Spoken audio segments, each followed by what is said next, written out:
Good morning. Happy Wednesday.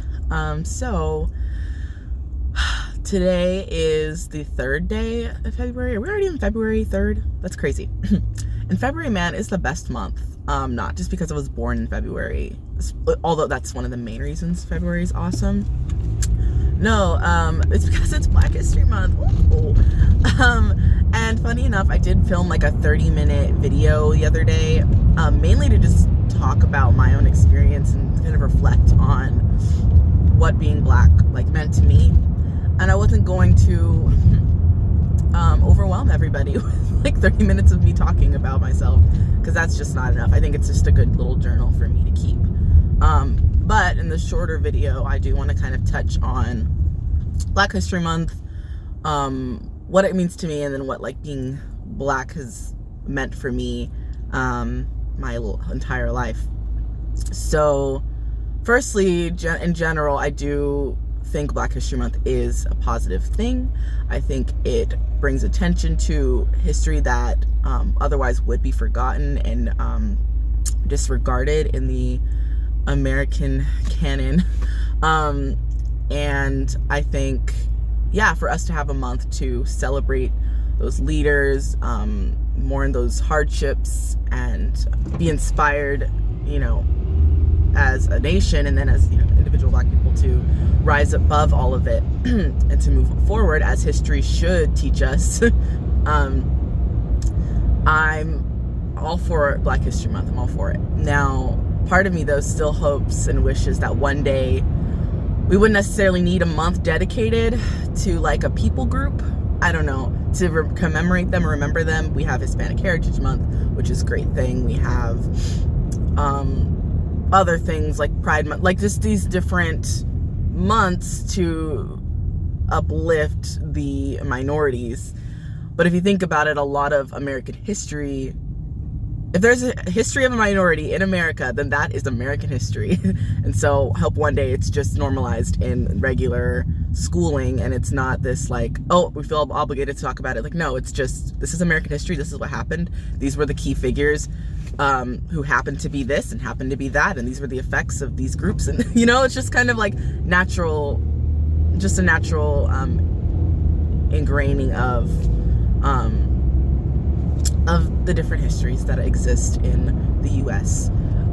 So yeah, historians work on that. I'm just kidding. I guess it's like a task for all of us to make that normal and to, yeah.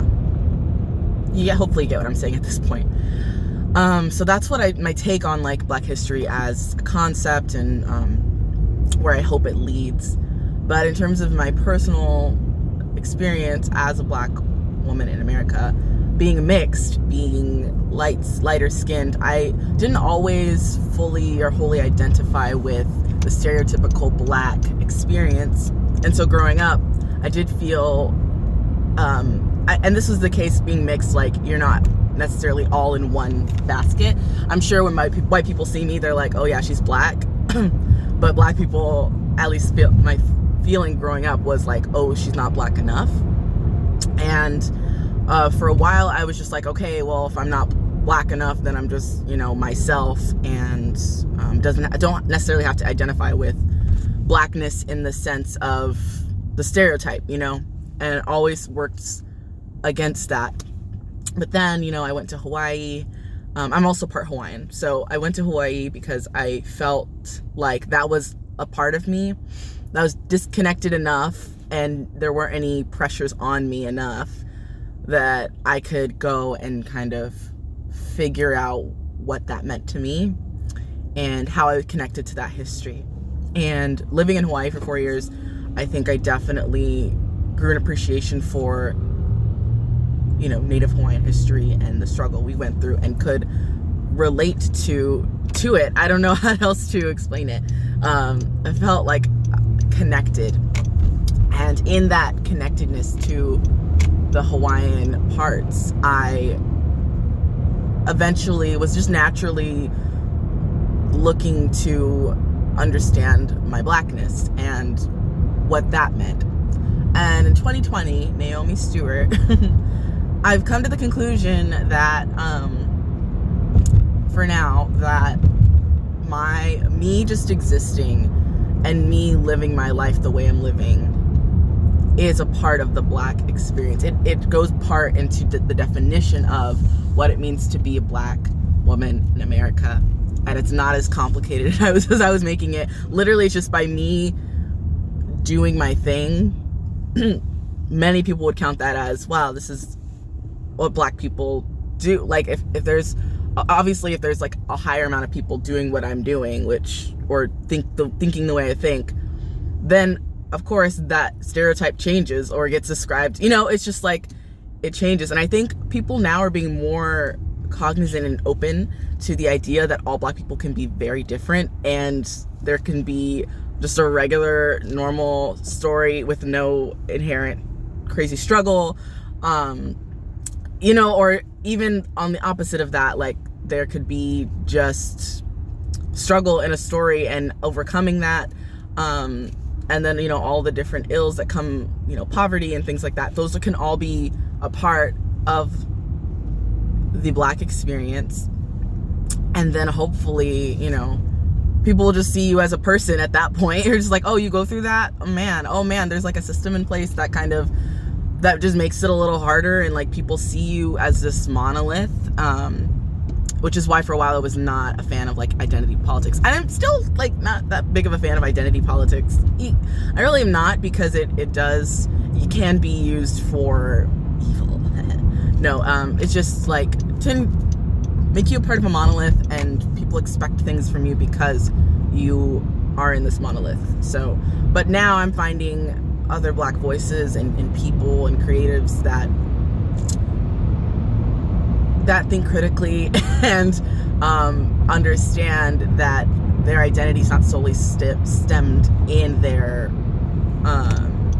color of their skin, but it's a part of who they are. And so by them just living their life the way they live it, that's a testament to what people with our skin color do and what we're about. And so I'm over it. I'm really over the idea that there's, someone who's whitewashed because they're educated. Someone's a coon because they're conservative minded. Someone is, somebody is threatening and a criminal because they're walking down the street with a hoodie. Like, those are all things that could be fought against, because it's just all bias. It's all bias stemmed from a prejudiced history and bent towards Black people. So that's where I'm at currently with myself. I've always liked that I was Black. I've always been fine. It's just like who you are. So it's like there's no point in hating that part of you that you can't change. So I've never hated that I was Black. I think it was just me struggling finding my sense of self within the Black community and feeling connected. That was always difficult. But your girl's fine. She's living her best life. She's thriving, and I'm looking forward to this month to just uplift and bring more attention than I already do to Black creatives and Black speakers and people, who are influential and are people and have things to say. I don't think there's any problem with highlighting that. So I hope you all have a wonderful Monday. I hope you all have a wonderful week and wonderful month. And yeah, that's all I have to say. Bye.